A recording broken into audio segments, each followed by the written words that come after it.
Yun ba? Wala na. Gastos ko na. Para saan ba yun? Napatago mo pa. Nagastos mo na? O bakit? Para saan Kaya ko nga pinatago sa'yo kasi nga kailangan ko mag-save. Para Bakit? dito yun, gastusin yun. Para dito? Eh, ginastos ko na para sa amin din naman pala eh. Hindi mo naiintindihan, kaya nga pinatago ko muna sa'yo kasi kapag nawalan ako ng trabaho, meron tayong backup. Ewan ko. Malay ko ba na mawawala ka ng trabaho? Eh, wala na. Naubos ko na.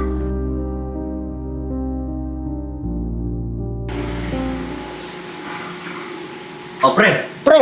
bukas na uwi mo ah. Sigurado ka na ba sa decision mong yan? Oo, pre.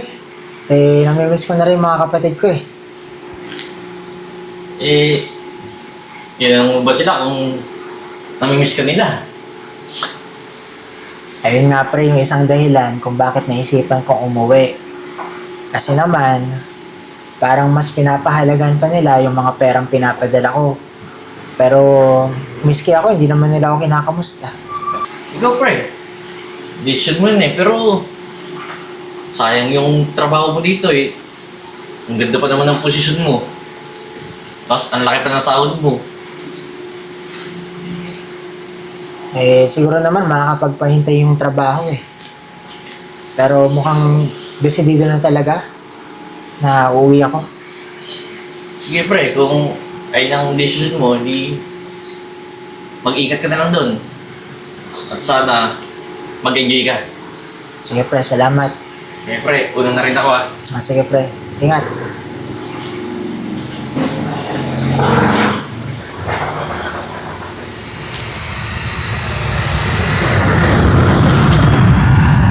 Siguro bilhin natin to next.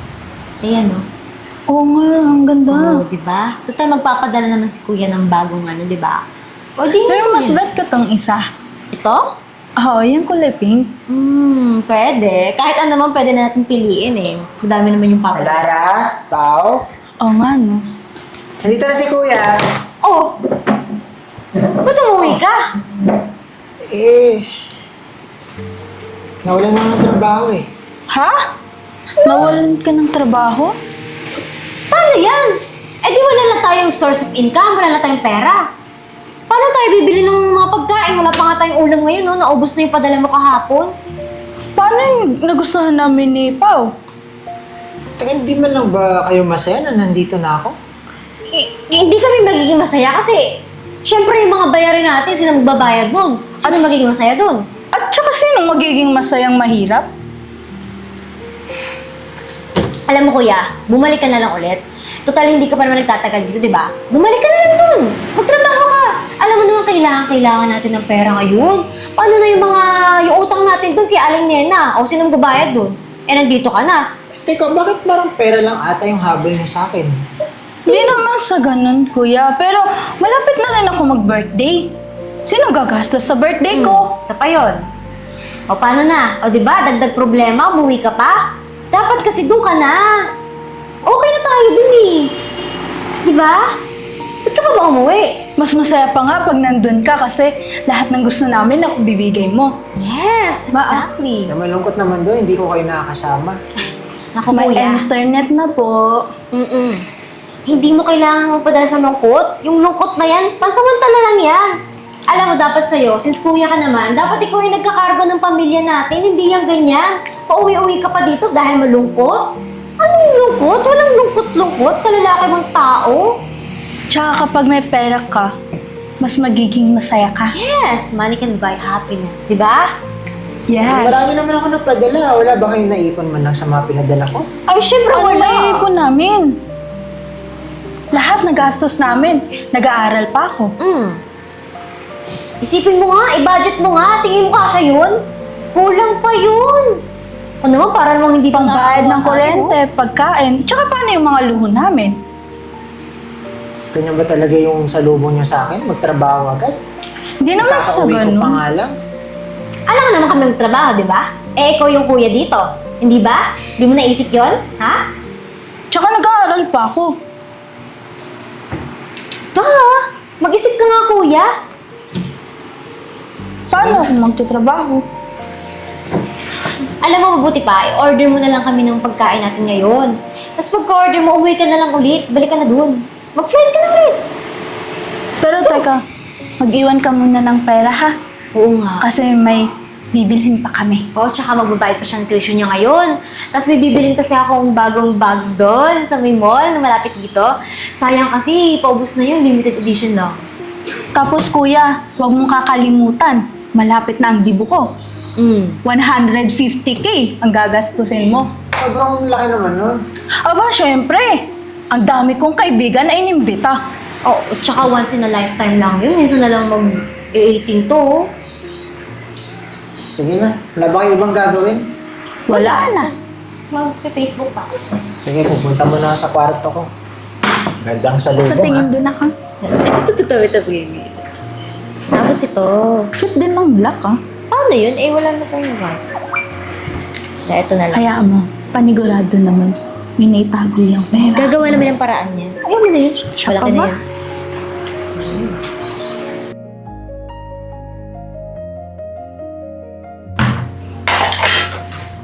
Sapaw. Oh, Nasaan na nga pala yung pinatago ko sa'yo? ano pinatago? Yung pera. Wala ka nang pinapatago sa akin, no? Kaya nga pinatago ko sa'yo kasi ikaw yung mas nakakatanda doon sa kapatid mo. Yun ba? Wala na. Gastos ko na. Para saan ba yun? Napatago mo pa. Nagastos mo na? O bakit? Para sa Kaya ako nga pinatago sa'yo kasi nga kailangan ko mag-save. Para dito yun, gastusin yun. Para dito? Eh, ginastos ko na para sa amin din naman pala eh. Hindi mo naiintindihan, kaya nga pinatago ko muna sa'yo kasi kapag nawalan ako ng trabaho, meron tayong backup. Ano ko? Malay ko ba na mawawala ka ng trabaho? Eh, wala na. Naubos ko na. Ba't mo kasi ginastos na hindi ka nagpapaalam sa akin? Eh bakit? Eh sa akin mo binigay. Siyempre karapatan kong gastusin yun. At saka bakit ba hinahanapan mo ko ng pera? Eh, uwi-uwi ka dito tapos ano, kami hahanapan mo? Kami ba yung may trabaho? Ang punto kasi dito, sana nagpaalam ka man lang sa akin. Ako yung kuya, di ba? Wala na. Ang gagawin ko pa na ibabalik yun. Wala na! Hindi mo ako hanapan ng wala. Tsaka kaya mo naman sanang kitain kung babalik ka dun eh. Bumalik ka na lang sa ibang bansa para may pakinabang ka. Hindi yung parang tambay ka dito, hihingi ka pa ng pera na bibigay ko sa'yo, ha? Teka nga, bakit pa mas ikaw pa yung galit? Ikaw na nga yung gumastos ng pera na hindi naman sa'yo. Kuya, dapat alam mo yung responsibilidad mo. At saka kailangan mo ng pera, huwag ka sa akin humingi. Ikaw gumawa ng paraan. Kita mo nga, corned beef na lang ulam natin. Dati nakakapag-lechon manok pa. Nasaan na tayo, ha? Mahirap na? Alam mo, napaka-arte mo. Buti nga may nakakain pa tayo eh. Ay, ayoko niyan. Hindi ako papayag ng ganyan. Sinanay mo kami, nasa-short kami dito. Tapos ngayon, ano, mahirap na? Kuya naman, gumawa ka naman ng paraan. Parang wala ka namang ano dun, oh. Wala kang pagmamayabang. Wala kang kayang gawin. Ano? Hanggang dito na lang tayo? Sige na. Punta pa akong bangko. Bangko? Eh, meron ka lang pala magagawang paraan. Sa akin pa hihingi. Pinatago yung tagal-tagal na nun.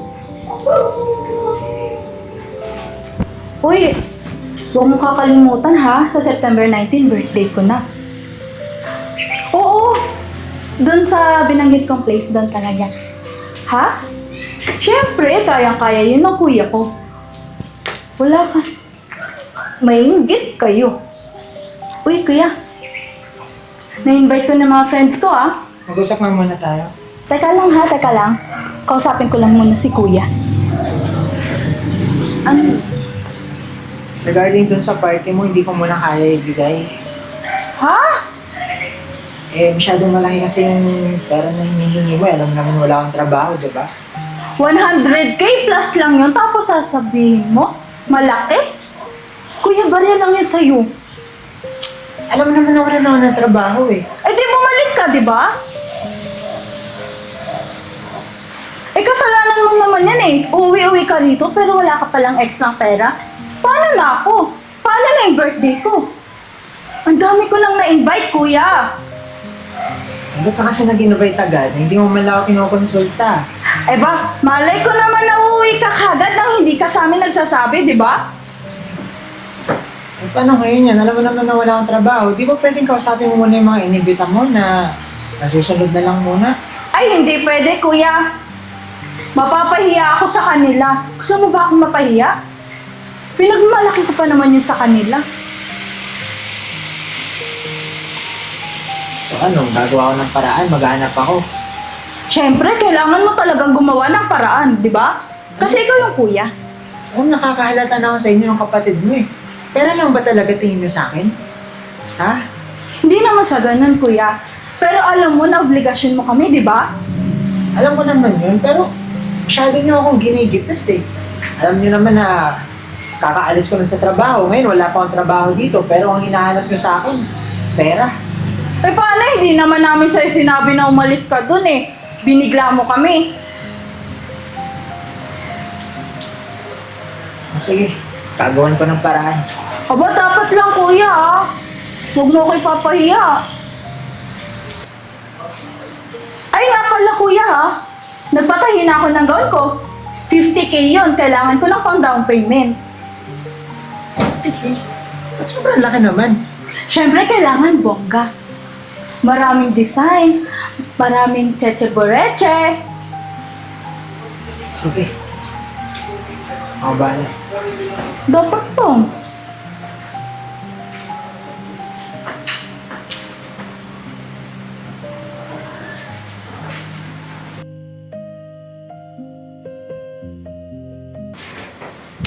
Tama ba yung gamit mo?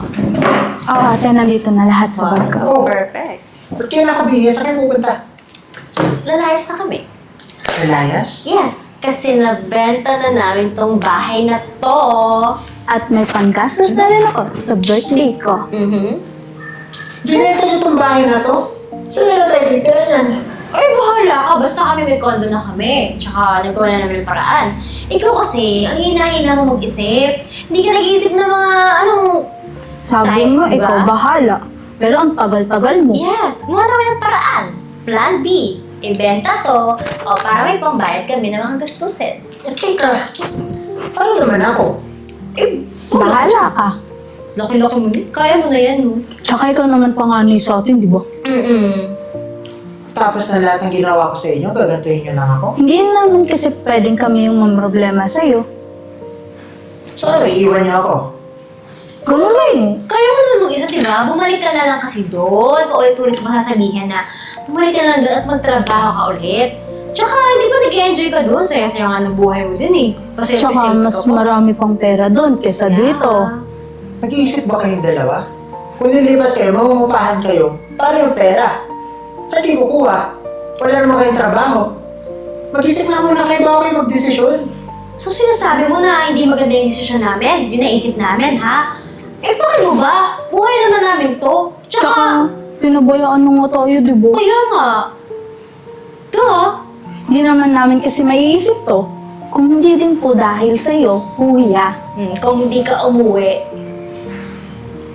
Buo na ba talaga desisyon niyo? Oo. Sige. Huwag ka sasama sa amin, ha? That's our own condo. Yes, sa BGC pa. Tara na nga, iwala na natin. Ay, ito ba kuya yung mga papeles? Dating yung nakabili ng bahay na to. So, ikaw na lang kumausap, tsaka sabihin mo, ano na yan? Ang tawag dun? Napanotary na po namin. Yes. Ikaw na bahala, ha? Tara na. Excited ako. Excited na ako. Yes, of course. Easy.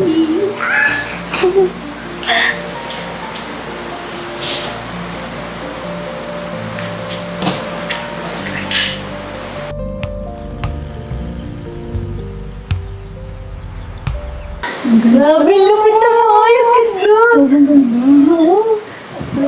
Sana wala pa naman, no? Kuya! Tama yung address natin. Kuya! Dito ka na ba nakatira?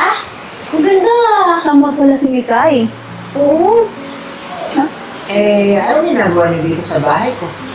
Oh, kuya, na-miss ka kasi namin ikaw eh. Kaya ka, Tsaka ayaw mo nun, Tia, magkakasama na tayo ulit?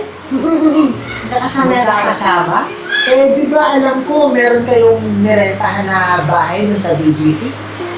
Ano nangyari dun? Wala na yung kuya eh. Hindi kasi namin trip eh. Tsaka wala na kaming pambayad ng... Naubos na namin lahat. Tapos, di ba meron akong perang pinatabi sa'yo, Pauline? Ha, Naubos lahat ate? yun? Kuya, matagal na yun. Wala na yun. Tsaka kulang pa yun. Nagdi ko pa siya eh. Eh, gusto ko kukuha yan, di ba? Tsaka mayaman ka naman na ngayon mo. Gara ng bahay mo. Oo nga, kuya. Tama? So dahil sa pera pa rin. Hindi naman Hindi, po. hindi, Hindi oh. naman. Gusto lang talaga namin na magkakasama tayo ulit nila ate. Alam mo, huwag na kayo magpanggap ng dalawa. Alam ko rin totoo na pera lang yung habol niyo sa akin. Hindi oh. Si kuya naman oh. Kung di nyo rin tatanong, hindi naman talaga ako nawalan ng trabaho eh. Nagpanggap lang ako para makita kung paano kayo umasal sa akin. At nalaman ko yung totoo. Yung totoo ng pag-uugali, na pera lang yung habol niyo sa akin. Ibig sabihin, kuya, nagsinungaling ka sa amin? Niloko mo kami. Grabe ka naman. Ako pa talaga ng mukha ng dalawa, no? Ako pa talaga yung may kasalanan. Nakakagaling mo mag-gaslight. At saka itong bahay na to, para sa inyo talaga to. Regalo ko to, para sa inyo. Yun na pala eh. Hindi Nandito na lang eh. Di ba? Oo, Oo nga, ate. kuya. Para sa inyo sana. Kung maganda sana yung trato nyo sa akin. Pero kuya, kapatid mo pa rin naman kami. Oo nga. Kaya ba naawa? Hindi ko ako sabihan ng kapatid na yan. Dahil hindi na yung gagana sa akin. Dahil nakita ko na yung totoo. Kaya mabuti pa, umalis na kayo dito. Dahil wala akong kapatid na manggagamit. Kuya. Last chance kuya. Alis. O gusto nyo magpatawag pa ako ng security. Ate, para na nga.